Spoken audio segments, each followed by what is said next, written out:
The British Prime Minister, Keir Starmer, has set out plans to reduce net migration numbers. They include doubling the time migrants will need to reside in the UK before claiming citizenship.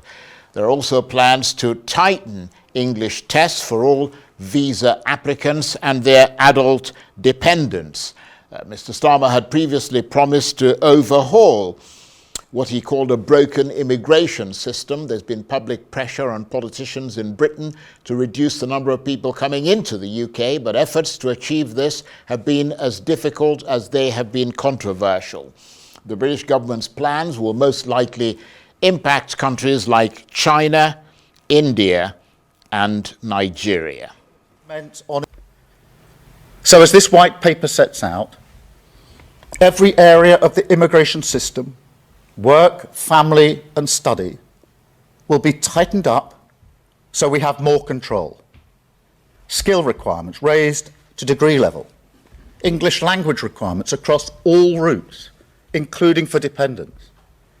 The time it takes to acquire settled status extended from 5 years to 10. And enforcement tougher than ever, because fair rules must be followed. Now, make no mistake, this plan means migration will fall. And that's the British Prime Minister, Keir Starmer. Well, for more on this, I'm joined now on the line from London by Arise correspondent Lape Olarinoye. Thanks for joining us, Lape. Some would say it's not easy to come to the UK anyway. I mean, ask a lot of the people who queue up to get their sort of visas. But what sort of numbers are we looking at here? Because I understand UK government modelling could cut immigration numbers by up to 100,000 a year.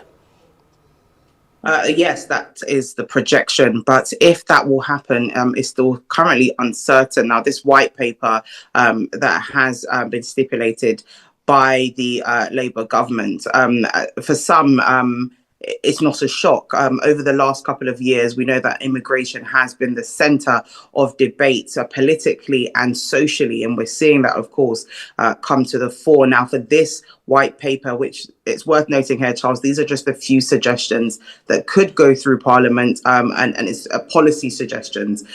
Some, of course, would need to be reviewed and changed in some ways. Now, some of the ones that have really stood out are the indefinite leave to remain, which currently stands at 5 years.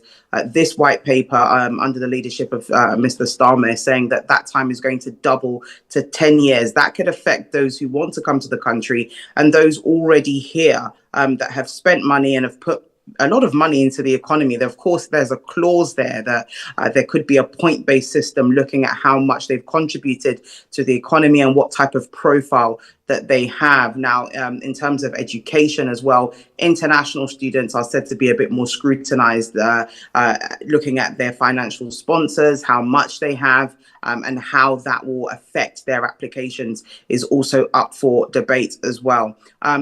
The numbers that you ask of, Charles, Mr. Starmer has assured the British public that these numbers will certainly go down, is what he's saying so far. By the end of this Parliament is what he wants, but he's saying that definitely before the next general election in the next 4 years.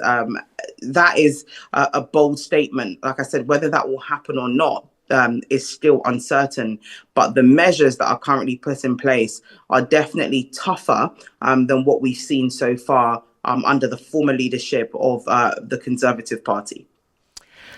And we're also hearing that part of the new immigration rules is to restrict visas from countries where there is a likelihood of people overstaying, and Nigerians topped that list. I mean, is there a sense that perhaps they're being singled out?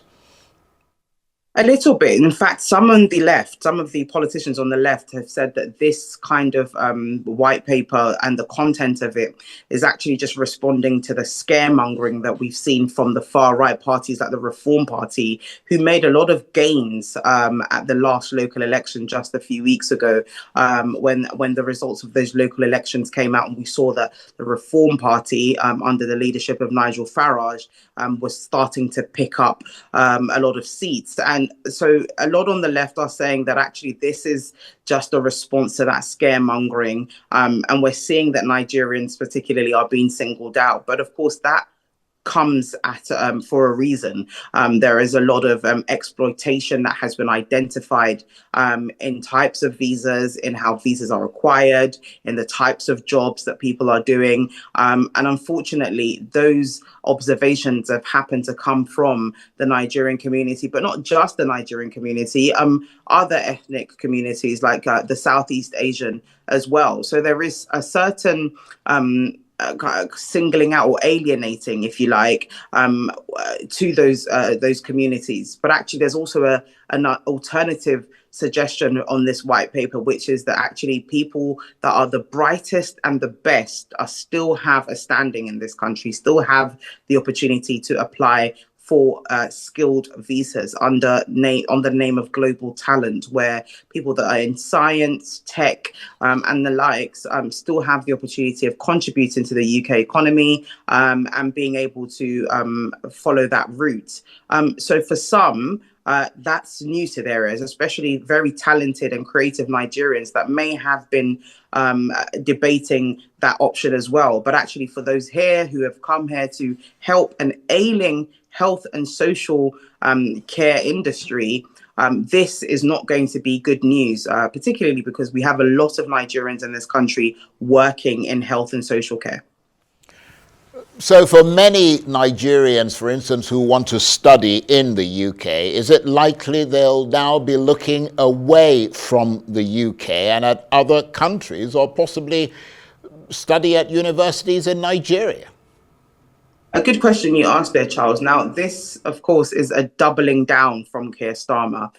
We know that just towards the end of the Tory leadership, there were very radical changes to the international student visa. For the fact, for one being that students were no longer allowed to bring their dependents with them, something that we saw an increase of in the last couple of years, where students will come along with families, which meant that anybody could study now. There were older students, more mature students that could come with their families and come and study here.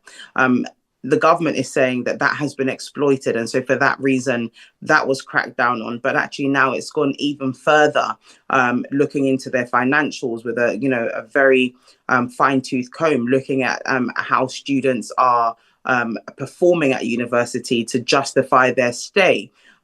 We know that that can definitely impact not just the students, but also the universities, who rely heavily on international students for funding. And so for that reason, there is a sense and there is a trend that's been happening before this white paper was announced, that students, prospective international students, should I say, will now be looking elsewhere. Australia is coming up as one of those top areas as an alternative destination, and other parts of the world like Europe.